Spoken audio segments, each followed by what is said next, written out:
लाल किले के पास हुए आतंकी हमले की जांच तेजी से आगे बढ़ रही है। शुरुआती निष्कर्षों से संकेत मिलता है कि कार विस्फोट कोई सामान्य आत्मघाती विस्फोट नहीं था, बल्कि संदिग्ध ने घबराहट में ऐसा किया था। सुरक्षा एजेंसियां आतंकी नेटवर्क से जुड़े कई ठिकानों पर छापेमारी कर रही है और फरीदाबाद, सहारनपुर, पुलवामा और अन्य इलाकों में भारी मात्रा में विस्फोटक भी बरामद किए गए हैं। सूत्रों ने यह बताया है कि केंद्रीय गृह मंत्री अमित शाह ने दिल्ली विस्फोट मामले की जांच कर रही राष्ट्रीय जांच एजेंसी यानी कि NIA से अपनी जांच रिपोर्ट जल्द से जल्द सौंपने को कहा है और उन्होंने फॉरेंसिक विज्ञान प्रयोगशाला यानी कि FSL को विस्फोट स्थल से एकत्र किए गए नमूने को विश्लेषण और मिलान करने तथा बिना किसी देरी के विस्फोट पर एक व्यापक रिपोर्ट प्रस्तुत करने के भी निर्देश दे दिए हैं। तो अमित शाह ने मंगलवार को अपने आवास पर सुरक्षा समीक्षा की बैठक की अध्यक्षता करते हुए ये निर्देश दिए। तो हमने देखा कि जिस तरीके से ये घटना घटी, इसके बाद जैसे ही इसकी जानकारी केंद्रीय गृह मंत्री अमित शाह को मिली, केंद्रीय गृह मंत्री अमित शाह ने तुरंत ही वीडियो संदेश जारी करते हुए लोगों से कहा कि आप घबराइए मत, आप सतर्क रहिए लेकिन घबराइए मत। साथ ही साथ उन्होंने कहा कि मेरी पूरी नजर इस पर बनी हुई है और हमने देखा भी कि किस तरीके से वो रात के समय ही सबसे पहले अस्पताल जाते हैं, वहां पर घायलों से मुलाकात करते हैं, उनका हालचाल जानते हैं और जो भी वहां पर अधिकारी थे वो तमाम स्थिति को लेकर जानकारी अमित शाह को देते नजर आते हैं। और इसके बाद घटनास्थल पर जाकर अमित शाह ने उस स्थिति का जायजा भी लिया। लेकिन इसके बाद सोमवार को यह घटना घटी। पूरी रात सुरक्षा व्यवस्था पर और साथ ही साथ क्या स्थिति थी उस पर केंद्रीय गृह मंत्री अमित शाह की नजर बनी हुई थी। और जैसे ही मंगलवार हुआ, मंगलवार के सुबह में गृह मंत्री के आवास पर एक बैठक हुई जिसमें यह फैसला लिया गया कि जो भी प्रशासनिक जांच चल रही है, यह प्रशासनिक जांच जो है वो NIA को सौंप दिया जाए।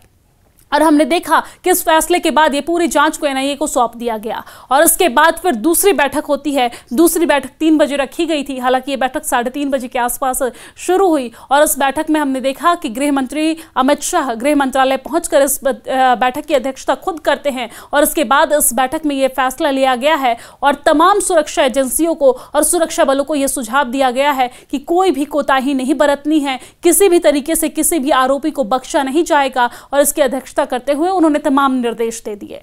तो बैठक में गृह मंत्री ने औपचारिक रूप से मामले की जांच दिल्ली पुलिस से NIA को सौंप दी और आतंकवाद विरोधी एजेंसियों को घटना की गहन जांच करने और जल्द से जल्द एक विस्तृत रिपोर्ट प्रस्तुत करने के निर्देश दिए। हालांकि जो भी रिपोर्ट उन्हें प्रस्तुत किया गया होगा, यह प्रस्तुत करने के लिए जो निर्देश दिए गए हैं, आज वो प्रधानमंत्री के सामने भी उस रिपोर्ट को रखा जाएगा CCS की बैठक में। और साथ ही साथ आपको बता दें कि गृह मंत्री ने FSL को विस्फोट स्थल से एकत्र किए गए नमूने की बारीकी से जांच करने और उसके मिलान करने के भी निर्देश दिया, जिसमें भौतिक साक्ष्य और जले हुए वाहनों से बरामद अवशेष भी शामिल है।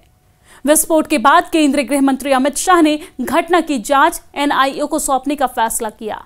तो NIA को जल्द से जल्द जांच करके रिपोर्ट सौंपने का निर्देश दिया गया है। उन्होंने फॉरेंसिक साइंस लैबोरेटरी को भी विस्फोट स्थल से एकत्र किए गए नमूनों का मिलान और जांच करने और विस्फोट का विवरण जल्द से जल्द प्रस्तुत करने के निर्देश दे दिए हैं। आपको जानकारी दे दें कि एक सूत्र ने यह बताया है कि यह भी निर्देश दिया गया है कि विस्फोट वाली कार में मौजूद शवों से एकत्र किए गए नमूनों का मिलान किया जाए। तो गृह मंत्री ने सुरक्षा एजेंसियों को इस घटना में शामिल प्रत्येक अपराधी की तलाश करने का निर्देश देते हुए कहा है कि जिम्मेदार लोगों को हमारी एजेंसियों के कड़े प्रहार का सामना करना पड़ेगा।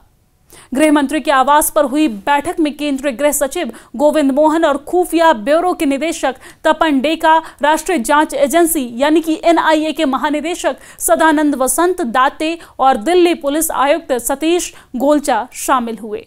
आपको जानकारी दे दें कि जम्मू कश्मीर के पुलिस महानिदेशक नलिन प्रभात भी वर्चुअल माध्यम से वीडियो कॉन्फ्रेंसिंग के माध्यम से इस बैठक में शामिल हुए थे और अमित शाह ने अधिकारियों को कहा कि जांचकर्ताओं को विस्फोट कैसे हुआ, इसके पीछे कौन था, इसकी जांच में कोई भी पहलू अनदेखा नहीं करना चाहिए। उन्होंने वरिष्ठ अधिकारियों के साथ दिल्ली कार विस्फोट पर समीक्षा बैठक की अध्यक्षता की और मामले में NIA को सौंपना इस घटना की व्यापक और समन्वित जांच सुनिश्चित करने के केंद्र के इरादे को दर्शाता है। अब देखने वाली बात होगी कि इस जांच में क्या कुछ बातें निकलकर सामने आती है। हालांकि आपको ये जानकारी दे दे कि इस पूरे मामले की जांच विस्तार से जारी है। एनआईए की टीम खुद इस जांच में जुटी हुई है और न सिर्फ गृह मंत्रालय का नजर इस पर है, बल्कि गृह मंत्रालय से बार बार प्रधानमंत्री नरेंद्र मोदी खुद इस जांच को लेकर रिपोर्ट ले रहे हैं और जानकारी ले रहे हैं।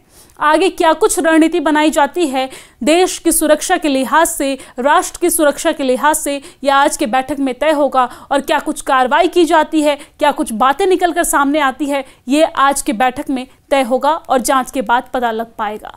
10 नवंबर को जिस तरीके से साजिश रच के दिल्ली को दहलाने की पूरी कोशिश की गई, उसकी तस्वीरें अब सीधे आपको दिखाते हैं। यहाँ पे हम मौजूद हैं लाल किले के ठीक सामने, जो ओल्ड लाजपत राय बाजार है, उसके ऊपर से हम आपको टॉप विजुअल दिखाने की कोशिश करते हैं। और ये विजुअल है बाद का मंजर, जो कि उस धमाके के बाद की तस्वीरें सामने आई हैं। ये तस्वीरें आपको दिखा रहे हैं जहां पर आप देख सकते हैं कि किस तरीके से ब्लास्ट हुआ। ब्लास्ट के बाद में जो आसपास की गाड़ियां थी पूरी तरीके से क्षतिग्रस्त हो चुकी हैं। वहां पर आप देख सकते हैं कि एक ऑटो है, पूरी तरीके से परखच्चे उसके उड़ चुके हैं। ई रिक्शा पलटा हुआ है।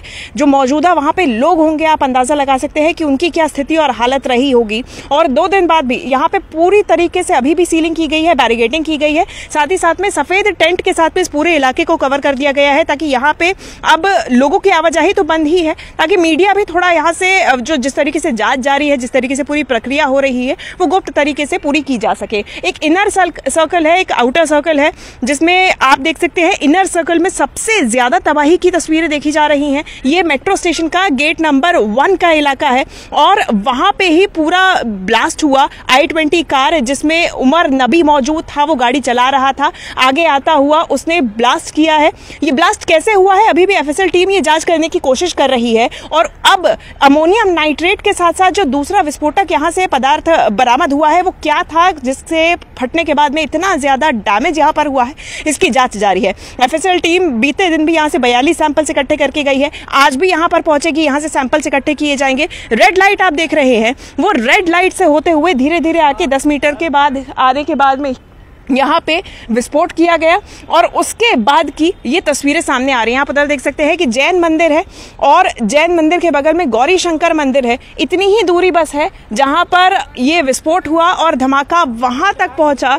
वहीं तक में ये पूरा विस्फोट का पूरा जो क्षति थी वो पहुँची, कांच भी टूटे, लोग भी हताहत हुए। अब तक 9 जाने जा चुकी हैं।